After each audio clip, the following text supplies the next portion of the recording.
Is the world being a little too harsh on Carson Beck? I think let's have the conversation. I don't even have a take really either way quite yet. I want to talk through it with you guys. Are we being too harsh on Carson Beck? Is there too much negative attention, or is all of it deserved based off of the way he has played? And I want to look into it. I want to slowly go through this a little bit more, right? Between the Alabama game, Mississippi State, Texas, Florida. Let's dive into it. Look, I've watched pretty much every snap of Georgia. Whether I watch it live, I go back and watch it if I miss something. And so I've got a lot going on in the memory bank. I've got takes from experts, and I've got truth. I've got numbers.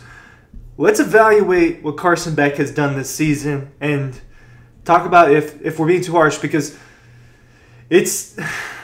And right now I'm leaning towards we're not being too harsh. I just want to put that out there. I don't have the opinion quite yet, but that's what I'm leaning towards.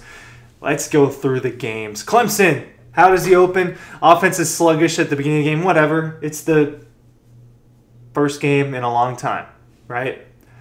Second half's really good. They dice him up. He has a stat line that you want to see with Carson Beck and the Georgia Bulldogs.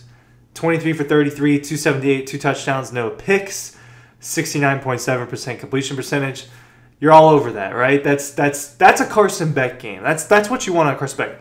Successfully running, which they did that with Nate Frazier. Did a little bit of that with Branson Robinson, but it was Frazier against Clemson that was a successful runner. Boom, you're good. Tennessee Tech, to an extent you throw that out, it was clean. He executed. Things were very easy for him against Tennessee Tech, and he had 242 yards, 5 touchdowns, no picks. Kentucky, I thought was not a good performance from Carson Beck, right? So let's go back into Lexington. What do we remember about Lexington? It was all bad on offense for Georgia. Couldn't run the ball well. Kentucky's defensive line did a really good job. They ran more effectively. I think these are rough, but this is almost exactly what it was. I think Kentucky outrushed Georgia 170 yards to 100 yards. Right? It was within a few yards of that. About 70 yards more than Georgia. And that hurts Carson Beck. So, like, the honest truth, and the part that I want to talk about too, is that Carson Beck is not getting helped out by an effective run game. We thought that was a problem a year ago with Kendall Milton, with Daijun Edwards, but you go back, you look at those numbers, it was pretty good. And as the year went on, they ran better and ran better. That is not happening for Georgia. 4.5 yards per carry is good, not great. It's not Georgia's standard on offense.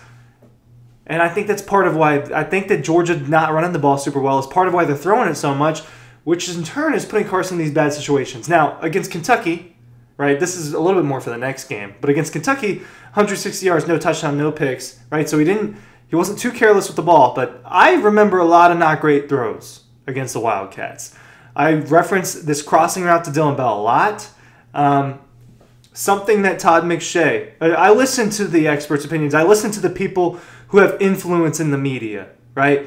Not because I worship these people, but because it's interesting to see what they have to say. What they say gets circulated. Todd McShay is talking about the ball placement being really bad for Carson Beck, and I agree. Think about it. And you'll think about ball placement, which is accuracy, right? If you want to hit a guy in a certain spot, we're not talking about you just completed the throw. We're talking about where the ball actually was. Like, if it's a hitch route, is it hitting him in the chest? Is it hitting him to the side where he can easily turn and go? If it's a crossing route, is he hitting the receiver fast enough to where he'll have a chance to defend himself from a safety that's coming over to knock him out?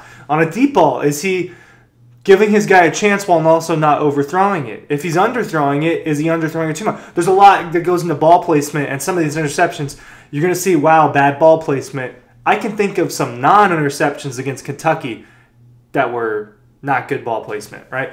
And what do we need to remember about Carson Beck last year? Very efficient, one of the best quarterbacks in the SEC, one of the best quarterbacks in the country, 24 touchdowns, 6 interceptions.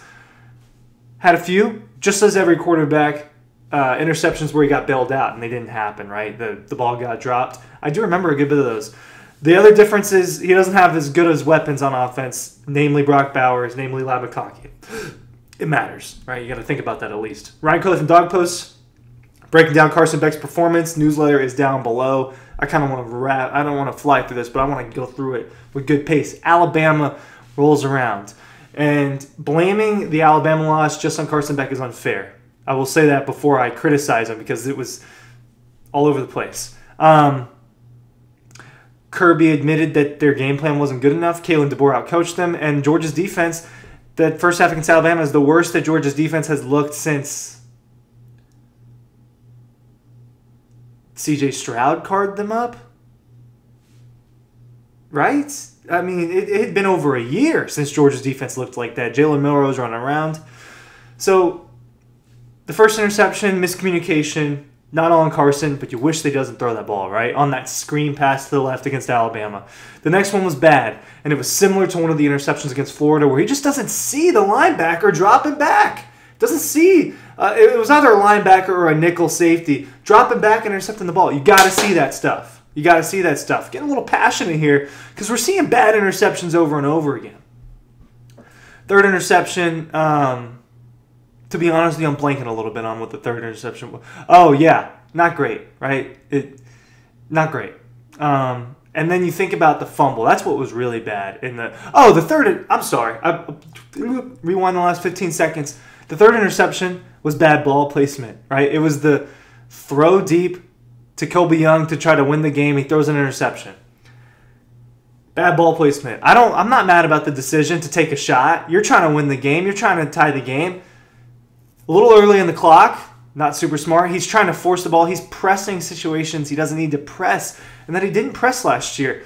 My question is not about the cars and the girlfriend and all that. My question is about the pressure and did the world put too much on him in the offseason? Calling him the first overall pick, calling him the Heisman frontrunner, calling him all that. That was dumb. And I kind of tried to tell you guys that. I was... Because I think that Carson has like some really good qualities and can be a really good quarterback, I wasn't like, hey, this is dumb. But I was like, we need to pedal back on Carson Beck with the Heisman. Go look in January, go look in February. I'm sure I made those takes multiple times. It was just stupid to me. A little stupid. Now, first round pick, not stupid. Best SEC quarterback, not stupid. But George, like, putting the pressure that he's this Heisman player and this number one pick, you wonder if he's pressing because he's trying to live up to something. And then the fumble against Alabama, he doesn't tuck it. He's running with the ball in one hand. You got an opportunity. You're in the fourth quarter trying to make a comeback, and he doesn't tuck it. He gets sacked. It's a good play by the Alabama returner and a bad play by Carson. And then the intentional grounding, I don't care about that safety call as much. He just had to get rid of the ball, and it didn't work out. Auburn was clean. Why? Georgia ran well, and they kept it short. They kept Carson from throwing downfield. His long completion that day was 33. Shortest of the entire season in terms of the games. So scripted stuff where he can make a quick read and throw to that is what's working right now, and that's what worked against Auburn. Mississippi State was kind of all over the place. He shouldn't be throwing the ball 48 times against Mississippi State. That's just my take. I think that's too many times. I think you're asking for him to put the ball in harm's way if you're throwing that many times and you're throwing downfield. He throws a couple picks. One was a tipped one. The other one was just kind of, man, what are you doing?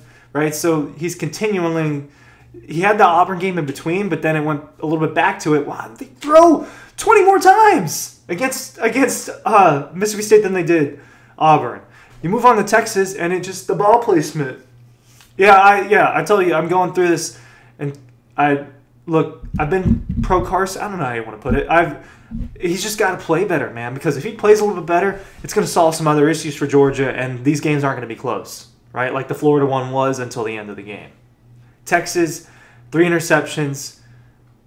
The trash one, whatever. The last one where the people threw the trash and the call got reversed. You don't worry about that one too much, but bad ball placement for the Lawson Lucky one. It goes off his fingertips. If you're putting that right here, he turns and possibly scores.